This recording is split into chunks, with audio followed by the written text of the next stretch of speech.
on se retrouve ce soir, il est presque 19h, pour vous faire une vidéo sur le challenge au fil des saisons et des pages que je n'avais pas fait en hiver, mais que je fais là au printemps, pour vous montrer ma palle pour ce challenge du printemps.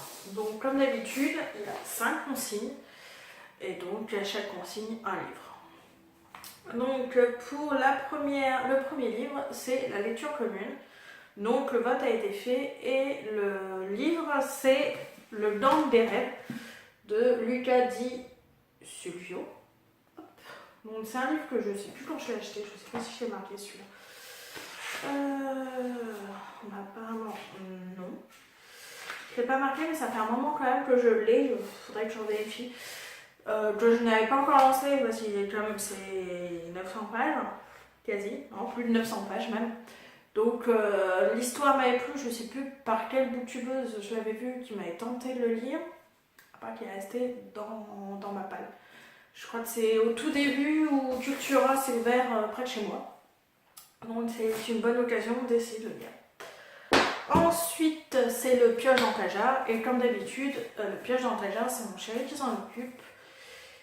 Et au départ il avait tiré au sort Animal tome 2, que en fait c'est la jarre de l'année dernière que je n'ai pas du tout vérifié.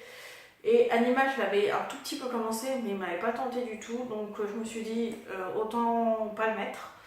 Donc il a retiré au sort et c'est tombé sur La vie d'une autre de Frédéric. Je vous laisserai lire le nom de famille parce que là c'est même pas la peine que je prononce. Donc voilà, je ne sais pas du tout ce que ça raconte. Pareil, ça doit être un livre, vu la tronche qui a dû traîner soit chez ma mère, soit chez ma grand-mère, j'ai dû récupérer pour une raison quelconque. Donc on verra bien. Ensuite, lire un livre avec la nature en couverture. Et donc c'est un pagnol. C'est la collection illustrée par Sampé que j'avais mis sur ma wishlist de Noël, que ma mère m'avait acheté. Elle m'avait acheté la saga entière Souvenirs d'enfance. Donc je les avais vus, j'avais beaucoup aimé la couverture, donc elle m'avait pris les 4 tomes. La gloire de mon père, je l'avais lu avant qu'elle me l'offre en version numérique. Et là, je vais prendre Le château de ma mère. Hop.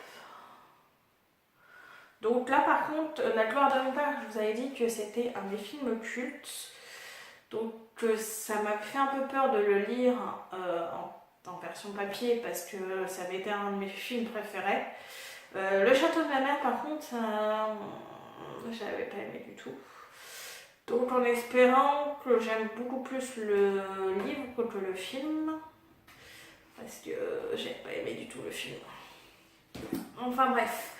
La 4e consigne, comme pour l'instant j'ai pas eu la réponse de Eliade et des livres, j'ai 2 livres possibles. Donc un vrai livre de Julie Gred, Ragnagna, une histoire sanglante, les filles savent pourquoi. Hop, alors il y a 201 pages il me semble. Oui c'est ça, 201 pages, mais comme la première page de lecture c'est la page 7, je me dis quand même qu'il y a moins de 200 pages à lire, donc je l'ai mis. Et au pire, ou au mieux, au choix, en fait la question était est-ce que j'avais le droit de mettre une BD, parce que je fais le défi lecture 2018 et là c'est que des romans. Donc les BD je peux pas du tout les mettre. Donc là pareil, je ne sais pas si c'est la même chose ou pas. Donc j'ai quand même la BD et donc c'est le Princesse Sarah, tome 8. Je pense que vous commencez à en avoir marre que je parle de Princesse Sarah. Mais là, c'est le tome 8. Voilà. Et la dernière consigne, c'est un livre paru en 2018. Et c'est un livre d'un témoignage que j'avais vu au départ. J'avais vu l'interview dans Les yeux d'Olivier, je crois que c'est ça l'émission, en deuxième partie de soirée sur France 2, qui parlait justement de cette famille. Je crois qu'ils en avaient parlé, je crois que j'avais vu qu'ils allaient sortir un livre quand ils avaient été interviewés à 7 à 8. Oui, je crois que c'est 7 à 8. l'émission d'Access Prime Time sur la Une le dimanche. Donc ça m'a aidé, l'histoire m'avait beaucoup bouleversée quand c'était passé sur Les Yeux d'Olivier.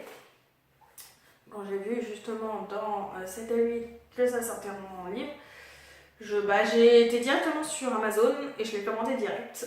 Et donc je me suis dit, autant le mettre, parce que je voyais pas trop quoi mettre comme livre sorti en 2018.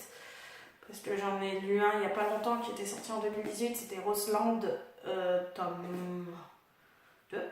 Et comme le 3, je ne sais pas quand il sort, si c'est au printemps ou après. Je me le suis pas mis. Je sais qu'il sort en 2018, mais je sais pas quand exactement. Donc je me suis dit, autant mettre celui-là. C'est une famille où les parents, on leur a enlevé leur fille parce qu'on les accusait de la maltraiter, à part qu'elle a une maladie génétique, une maladie orpheline que la mère a déjà, que la petite fille a, et je crois que son petit frère aussi l'a. Et la justice n'a jamais voulu écouter les parents en leur disant de vérifier, il y avait juste une simple prise de sang à faire pour prouver qu'elle avait la maladie. Et donc les marques qu'elle avait sur le corps, ce n'était pas dû à la maltraitance, mais dû à la maladie. À part que ça a été fait, je ne sais pas s'ils le disent là en couverture, mais je crois que ça a été fait 2 ans après, je crois. Je crois qu'ils l'ont perdu, ils l'ont perdu pendant plusieurs années, il me semble. Donc, je pense que ça va être une lecture un peu dure quand même. Mais bon, on verra bien. Donc voilà, je pense que ça va être des bonnes lectures. Ce qui m'inquiète le plus, vu comment j'ai l'air pour lire en ce moment, vu que j'ai moins de temps, vu que je bosse, le gros pavasse comme ça, celui-là il me fait un peu peur. Mais bon, on verra bien. Je finis mon challenge, mon défi personnel Journée de la femme. J'ai vraiment lu que des livres qui ont été écrits par des femmes. Donc je suis assez contente de moi. Donc voilà, je sais plus pourquoi je l'avais pas fait le challenge d'hiver. Je sais plus. Mais enfin bref, j'ai voulu me relancer. Justement en voyant le vote pour la lecture commune, je me suis dit autant me mettre en route, ça fait un moment que je veux le lire. Donc voilà, j'espère que la vidéo vous a plu, je l'ai vraiment tournée vite fait avant le repas du soir. Donc parce que là j'ai pas pris du tout le temps de le tourner pendant le week-end, on est lundi. Donc j'espère quand même qu'elle vous a plu, même si ça a été rapide et que vous avez la super vue sur une prise électrique. Je vous souhaite une bonne journée, ou j'espère que vous avez passé une bonne journée, et je vous dis au revoir pour une prochaine vidéo. Au revoir!